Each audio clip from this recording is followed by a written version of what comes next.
Это плита перекрытия, которая ставится на потолочную поверхность, и на втором этаже это получается, что это уже пол. Позже из этих блоков строители возведут современный дом. Сначала специальный аппарат придает форму цементному раствору. После термической обработки он застывает, образуя бетонную плиту. Ее нарезает специальная машина под нужный размер. При формовании делается метки, на какой размер нужно отпилить, и уже данной пилой с алмазным диском производится распил. Это новое оборудование, оно чисто российское. Изделия изготавливают в новом формовочном цехе. Современная линия производства позволила компании наряду с панельным освоить и каркасное домостроение. Ширина плит от 1,20 м до 1,50 м, длина, соответственно, по заказу до 12 метров. Собираем формы, если необходимо, каркасы.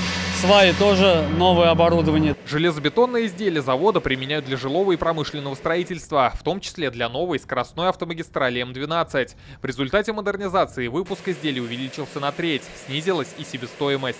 Изменилась вообще полностью технология производства. Мы стали выпускать те изделия, которые раньше не выпускали. Это плиты пустотного настила, преднапряженные ригеля, колонны, сваи мостовые. Из 12 единиц оборудования, которые были закуплены, 10 это российского производства. 2 единицы оборудования, которые есть, однорасходные материалы, уже научились делать в России, и мы закупаем у себя. Апгрейд стал возможен благодаря льготному займу по программе «Производительность труда». Поддержку оказал Фонд развития промышленности совместно с Инвестиционно-венчурным фондом республики.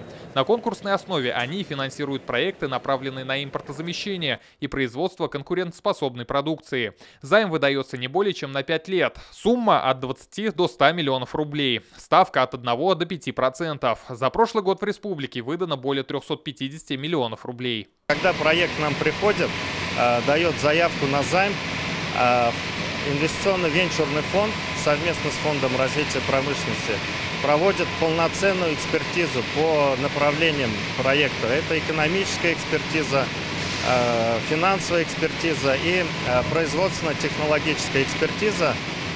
И это позволяет проекту вот на стадии проектирования найти какие-то там недоработки. То есть и практически к моменту финансирования проект подходит готовый. Модернизация на предприятии обошлась в 95 миллионов рублей. В планах у компании нарастить мощности еще на 15%.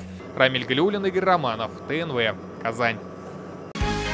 Закажи рекламу на ТНВ. Телефон в Казани 5 705 100.